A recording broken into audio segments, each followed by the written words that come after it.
হল আসলে আমরা তো সবসময় চেয়েছি যে হলের সংখ্যা বাড়ুক।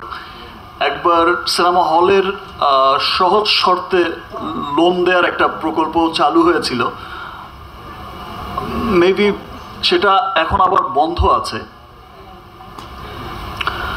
বাট আমার মনে হয় যে সেই বিষয়টা সরকারের এগিয়ে আসতে হবে, সেই সহজ শর্তে লোন দেয়া, তারপর এই সেক্টরটাকে ডেভেলপ করার জন্য বিভিন্ন রকম পদক্ষেপ নেওয়া।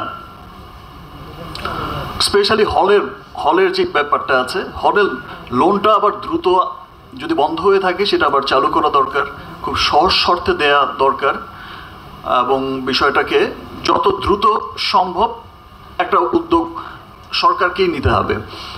একবার যখন নাকি হলের এই ব্যাপারটা এসেছিল, এই সহজ শর্তে লোনটা দিয়ে তখন কিন্তু আমি দেখেছি যে শুনেছি যে অনেক মানুষই কিন্তু নতুন নতুন করে সিনেমা হল করার উদ্যোগ নিয়েছিল।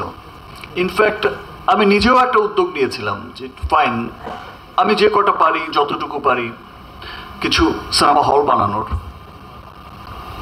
সেটা আমার মনে হয় যে গভর্নমেন্টকেই আবার অচিরেই সেটা সিনেমা ইন্ডাস্ট্রির জন্য, মানুষ যে সিনেমাটা দেখতে চায়, মানুষ যে বিনোদন চায়, আমরা গতবারও যেমন দেখেছি, ইনশাল্লাহ এবারও দেখব। মিডনাইট শো গতবারও দেখেছি, গত ঈদেও। ইনশাল্লাহ এবারও মিডনাইট শো আমরা দেখতে পাবো, এবং গতবারের চাইতেও হয়তো অনেক বেশি সংখ্যায় মিডনাইট শো চলবে। তো মানুষ যে দেখতে চায় সিনেমা, সেই জন্য আমার মনে হয় যে গভর্নমেন্টে এখন যারা নীতি নির্ধারক আছেন তাদের আবার অচিরেই এই প্রজেক্টটা স্টার্ট করে দেওয়া উচিত। Thank you.